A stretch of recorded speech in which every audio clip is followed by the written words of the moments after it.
Hello again, everyone. Welcome back to Planescape Torment. That's not the right button to unpause it. That is. Alright, so we've mostly explored this map of the Hive. We've gone into the catacombs, the whatever they were. It's a new session. I don't remember. I mean, I remember going in there. I just don't remember what they were called. And we got kind of hurt. So let's see if we can, you know, I don't know, maybe find something to, some things that we can sell, do a little bit while we regenerate.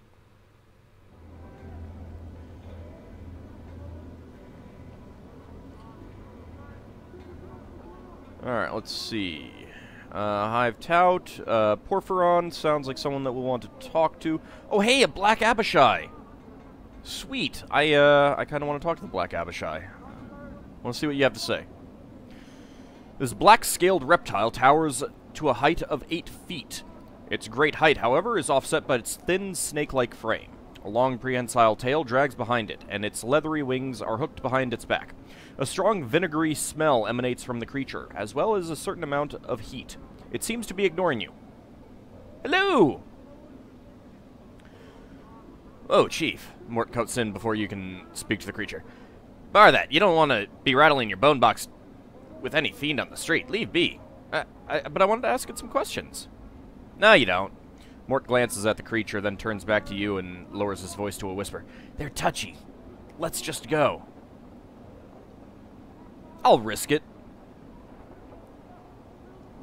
Hello!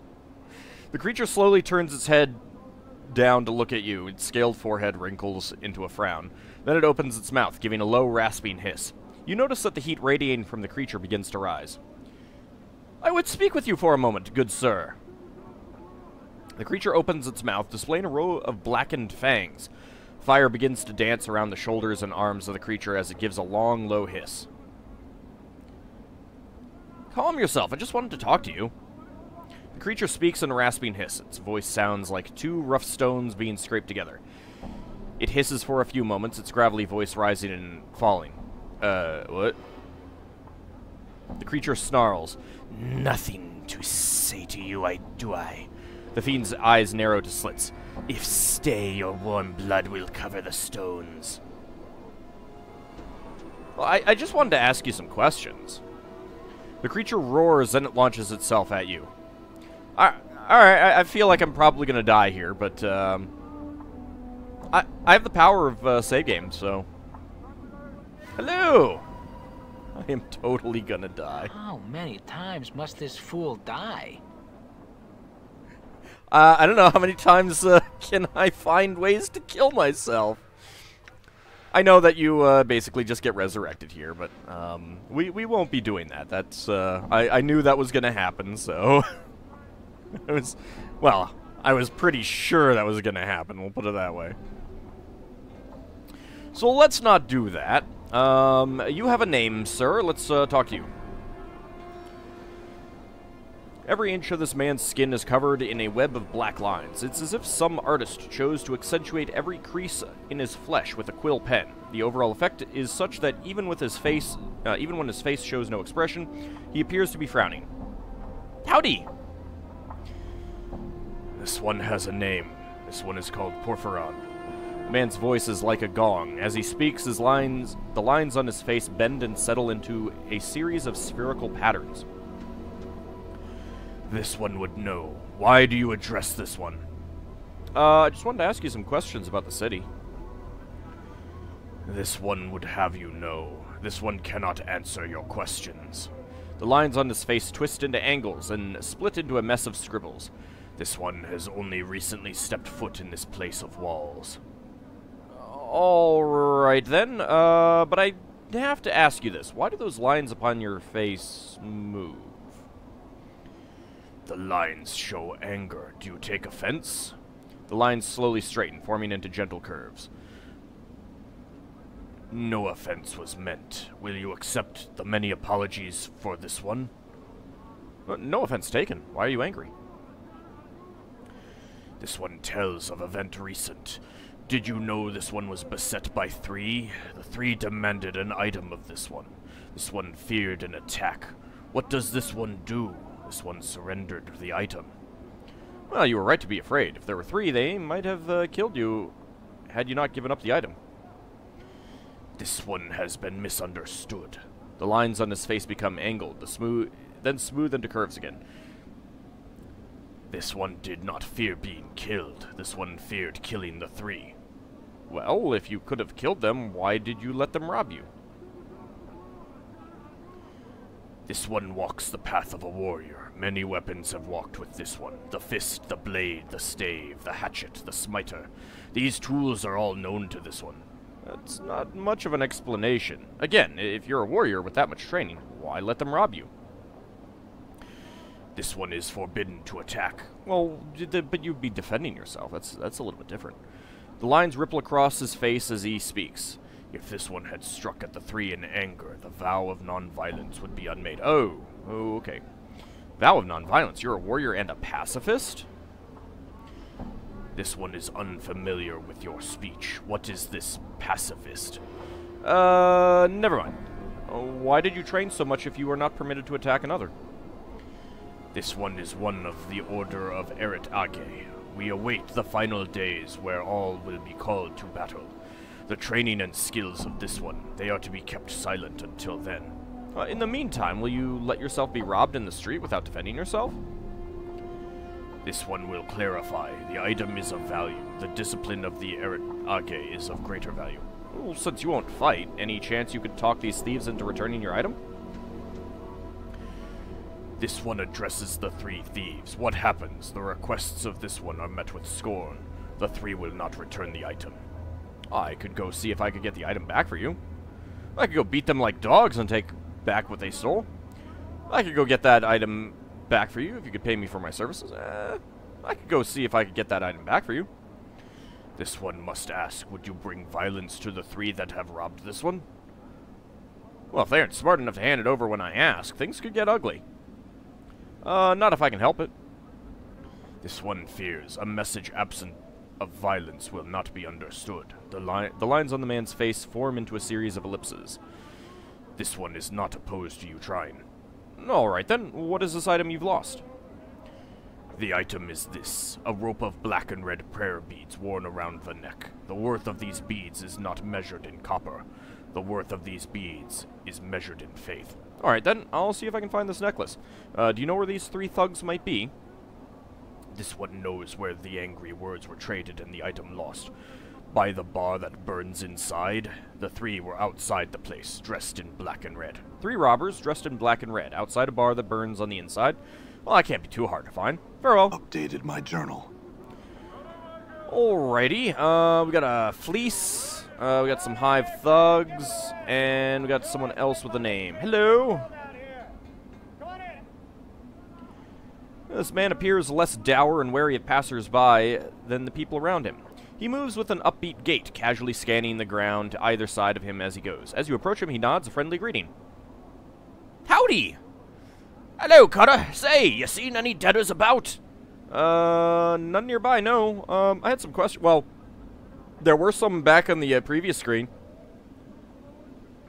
Although they might have despawned after I went into the building. None nearby, no. I had some questions. Ah, too bad, too bad. He shrugs. Had some questions. Did you ask away then? What are you looking for? Debtors, of course. Don't you recognize the robes of a collector? He grabs a hold of the cloth and holds it up for your inspection. No. Aye, collectors, he indicates his ragged brown robes. These here are collector's robes, Cutter. Any poor sod you see wearing these, me for instance, is most likely looking for debtors, bodies to sell at the mortuary. He shrugs. Whatever it takes to get by in the hive, right? Do the collectors work together? He laughs heartily. Hells no! We all dress the same, but there's only so many debtors to go around. We band up, usually, in competing bands, packs, gangs, whatever you like to call them. Aren't none too friendly with one another. Are there rival packs of collectors near here? He nods. Sure as sigils round. Most collectors in the hive can called Kip and Ragpickers Square. A dump just north of here through the large gate. It's mostly run by Sharegrave's laddos now, since we fought most of Farrod's boys off. Oh, tell me about Sharegrave. Sharegrave? He's my boss. I never speak with him, though. Never even seen him too close, like. Keeps to himself, mostly, and runs things through a few underlings. You can find him in his case at Ragpicker Square, but I'd stay away unless you got good reason to talk to him. He's a bit peery of strangers, he is. Well, tell me about Ferret. Don't know much about the man myself. We spent a lot of time fighting his boys, but they've all suddenly disappeared, along with Ferret. We still catch the occasional straggler in Ragpicker Square, but we've no idea where the rest are hiding at. Does he have many men left? He must, 'cause we hear his lot's been real successful of late. Finding lots of debtors, making lots of jink off the dusties at the mortuary. Don't know how either, as we've been having trouble finding corpses of late. He shrugs. Alright, I had some other questions. Can you tell me about this area? Oh, ask away, Cutter. Mayhap I'll get lucky and someone will keel over and die while we're chatting. Can you tell me about this area? This is the hive, Cutter. What we hivers like to call the arse end of Sigil. Not that Sigil's got an end, being round and all, but you know what I mean. Anyway, north and west of here, through the big gate, is Ragpicker Square, where the collectors like me all called Kip. Don't know much about the rest of Sigil, I'm afraid.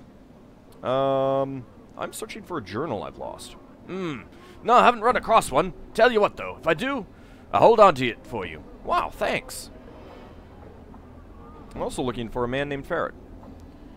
The collector boss? Don't know much about the man myself. And it's about all. Okay. That's all I wish to know. Farewell. And farewell to you too, Cutter. He waves and walks off. Well, thank you. So we've got Fleece. All right. All right, Maholt. Howdy. Oh, look. You've decided to, I should probably not be here. You know, more... What's up?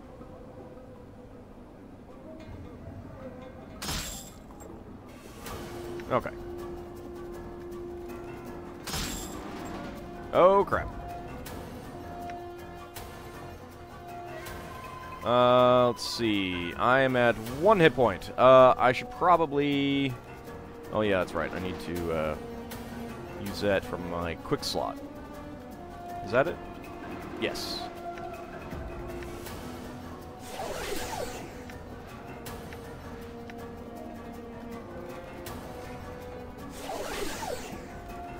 Okay, well, I'm healing up a little bit. Let's see if I can... What are you doing, Mort? Attack this one. Nope, nope. You're not running the right way. Alright, both of us attack this guy. Yeah, you keep attacking Mort. It's fine. Nope, no running. Oh, one of them ran away well, I wasn't paying attention, I take it. Come back here. Hey, being watched, Chief. Just look natural. Casual. Watched by who? Or whom? Don't know, but we will murder this guy if we can. Stop running! There we go.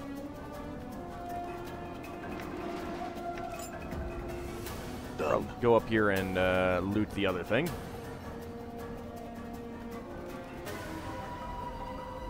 I'll take that. And let's see if we can find... there he is. There's one ear. Another collector. Oh, and there's Fleece. More harlots. Come back here.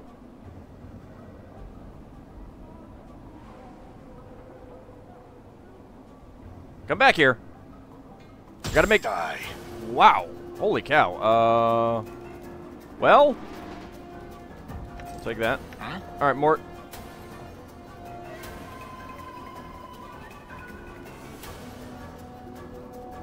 Done.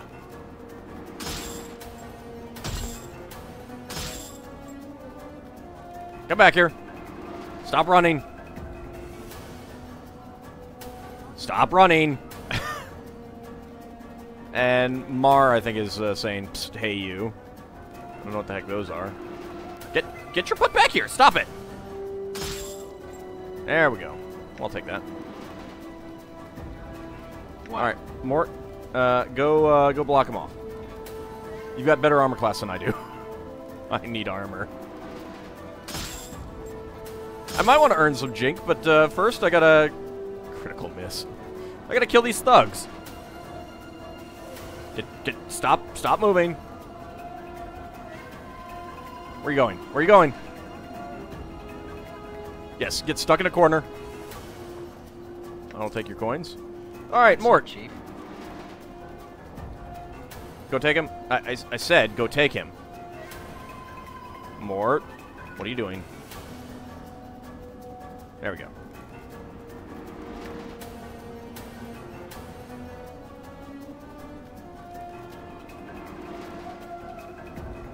Don't hit me.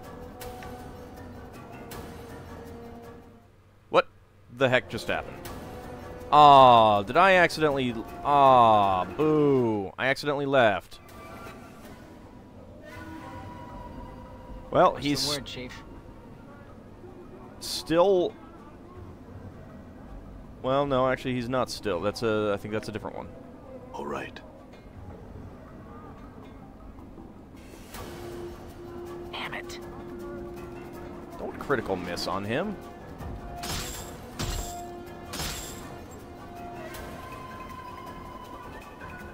Die.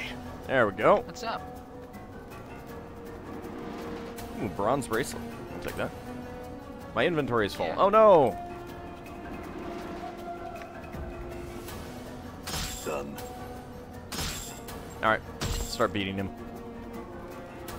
With my super low hit points. Yes, I do want to earn some jink, but first I need to kill that guy. Thank you. A rusty dagger. I really do need to heal. Healing would be nice right now. All right. Let's see. That's more of the vines. Alright, we'll talk to you. Your first impression of Mar is that he needs a long bath, preferably away from any creature that has any sense of smell. You can almost see the stench waft from his body in sinister yellow tendrils. He motions toward you frantically in an effort to get you to come over and talk to him. We'll approach this person and hear what he has to say. A look of excitement crosses his face as you approach. Thank you for stopping. My name is Mar, and I have a favor to ask of you. I'm listening. 'Tis a matter of life or death. I must be delivering this here box, or it'd be me head for sure.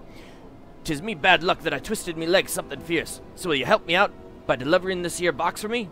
I'll deliver the box for you. Mar slowly takes out a small box from the recesses of his ragged clothing.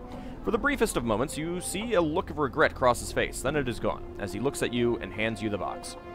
A slight shimmer surrounds the box as both you and Mar touch it. A sigh of relief is heard as Mar releases the box into your care. What now? This be needing to be delivered to Quatra. He can usually be found somewhere down in the southeastern section of the hive. Oh, and lest you try to say I didn't warn you, whatever happens, don't open the box! And don't leave the hive with the box. Now be off with you. I'll be back when I deliver the box. Farewell. Updated my journal. Hee hee hee.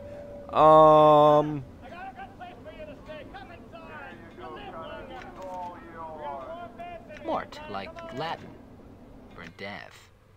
Your inventory is full too. Did I not actually pick up this box? Oh no, it kicked out one of my items. Okay. All right. Well, let's go ahead and just wear these rings.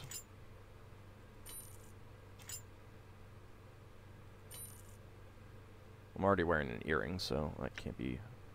And you've got nothing that you can equip.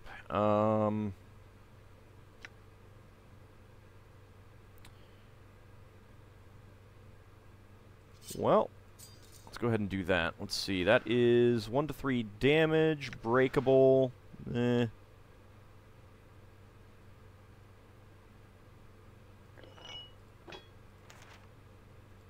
Might be able to use that. Who knows? That I can put up there. Do you have any other quick items?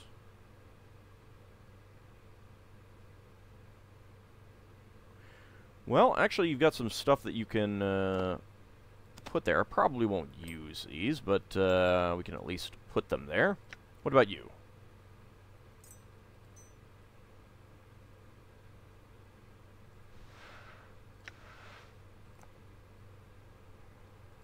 Well, the rags can apparently be put in the quick item slot, so I don't know what they do.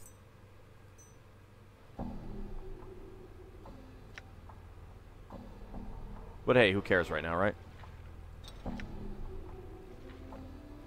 Frees up inventory space. I need to find someplace that I can sell these things. I also need to rest. Let's see. I have been using that, I think, because it is more damage. Yeah. Okay. Did not actually mean to just move you, Mort. That's more of the vines, more of the vines. We got one ear here. Hello? You see a shady-looking fellow standing before you, picking his teeth with what appears to be a tiny metal fork. His chest is covered by patchwork armor adorned with large spikes, and a long knife hangs at his side. You notice he is missing his right ear. Hello? Updated my journal. He regards you coolly from the shadows, as if sizing you up. I said, greetings. What's the matter? Your other ear not working? Oh, let's not do that. I had some questions for you, if you don't mind. The one-eared tiefling scowls at you threateningly. How do I know he's a tiefling? Pike off, Burke, or I'll have your guts for garters. Oh, it's garters you're after. I just happen to have a pair. Your mother left them in my bed last night. Okay. I'll just walk away.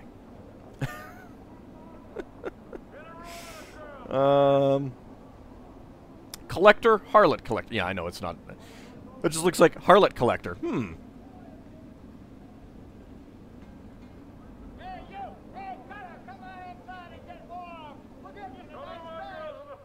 Okay, I did not actually think that I would walk to Ragpicker Square. I don't know that I want to be here just yet. Haven't finished exploring this place. Have not talked to Fleece.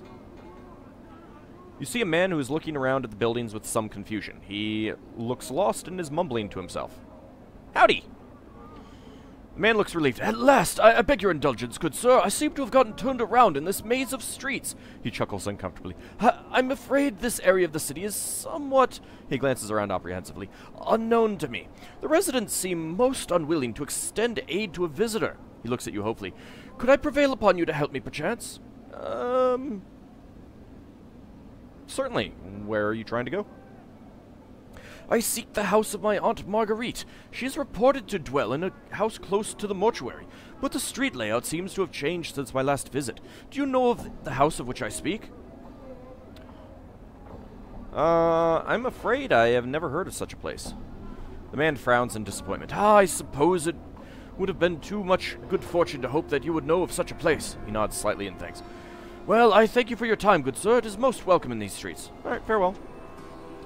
You are about to turn away when you suddenly have a feeling that something is amiss. Suspicious, you glance at the man again, just in time to see him withdrawing his hand from your purse. You can't be sure, but you think he might have just taken something from you. I could bait the man into pickpocketing me again and observe his technique. Or I could grab his hand.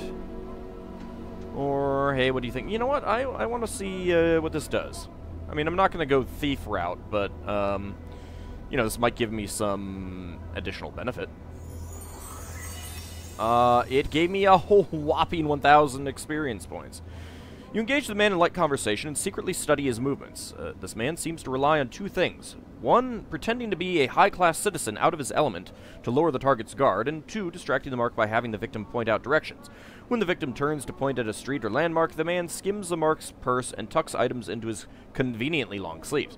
You make a mental note of his technique, just as he makes another grab for your purse. We'll grab his hand. You are not fast enough. He yanks his hand back before you can grab it. With a yelp, he bolts running down the street. Alright, then. Oh! I didn't actually want to attack him. If I go off screen, will he, I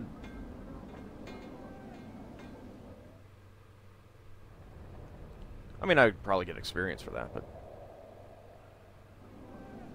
All right. Alright, well, he's not there now. That's fine. I got 1,000 experience for 5 coppers. That's totally a good trade. Come on in here, Cutter. Give it a rest. You don't want to sleep on the streets or get killed out here. Alright, well, we can go in here. Let's see what this is. Small dwelling. There's a barrier, and Nestor, and 2 hive dwellers. Let's go ahead and quick save. All right. Oh, and Arlo. Nothing there. Nothing there. Ah! You see an aging man in soiled and tattered clothes frantically pacing in the corner. His shock of filthy white hair sticks out in every direction, and his face, encrusted with dirt and streaks of dried blood, is covered with gray stubble. Every few seconds, he stops pacing and flails about suddenly, muttering and cursing as if assaulted by some unseen foe. He does not seem to notice your approach. Hello?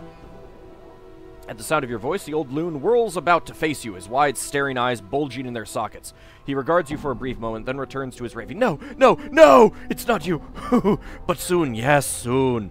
Who are you talking to? The old man seems oblivious to your presence. You'll come, yes, you'll come, and old Nestor will be waiting. Waiting? Who are you waiting for? Godot? Waiting, yes. He suddenly plops down on the floor, as if overcome by exhaustion. Long have I waited, waiting. He takes a deep breath and springs back to his feet. Wait forever if I have to. Do you hear me? Are you alright? No! Nestor's face turns beet red and his whole body shakes in protest. My fork! Can't leave without my fork! Fork, fork, fork! Fork, fork, fork? Your fork? Fork, fork, fork! Can't go home without my fork! Nestor's frenzy reaches a violent crescendo. He begins hopping up and down maniacally, then suddenly stops, lowers his head, and runs headlong into a large wooden cupboard that stands against the back wall of the flophouse. The force of the impact knocks the old man flat on his back. After a few seconds, he stands back up, a dazed expression on his face. Gone! Stolen! Can't go home without my fork! Stolen, you say? Who took your fork? Nestor stares at you for a long moment, then begins rummaging through the pockets of his filthy tunic. After a few seconds, he produces what appears to be a dismembered ear. Judging by the stench and color of the ear, you'd wager that the old loon has been toting it around in his pocket for some time. You have my fork, don't you? Don't you? Hoo-hoo! He holds the ear close as if speaking to it. Bring back my fork. Maybe I can help you. Waiting! Hoo-hoo!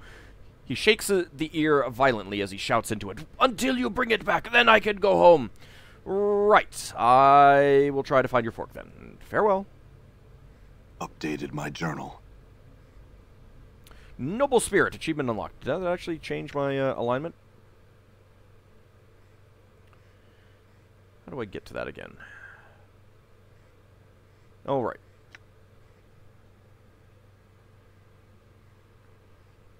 Current alignment, neutral good.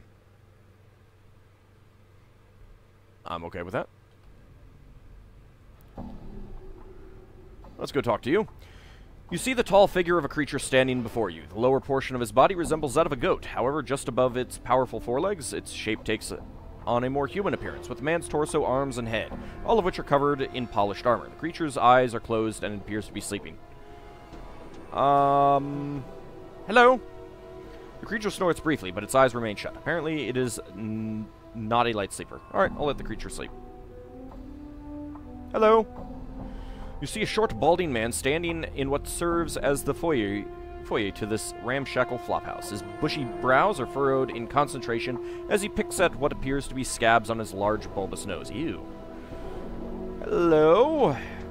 The man doesn't bother to look up. Instead, he continues to stare cross-eyed down at his nose. Yeah, what do you want? Could I rest here? Sure you can, Buck, if you got the jink for it. Nobody puts up here for free, except old Nestor over there, and that's only 'cause no one's addle-coved enough to mess with him.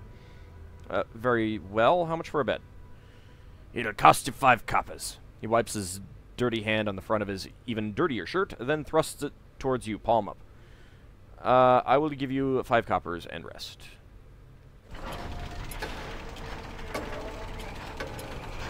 Hi, lady. And gears. You've rested for 8 hours. I am fully recovered. Excellent. That is what I wanted.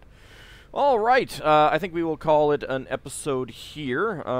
There's no one else to talk to. We've already searched the things. And now we know where to go to rest. So, when we return, I think we're going to go have a chat with One Ear and see if we can get this guy's fork back, because I'm pretty sure that's who has it. See you next time, everyone.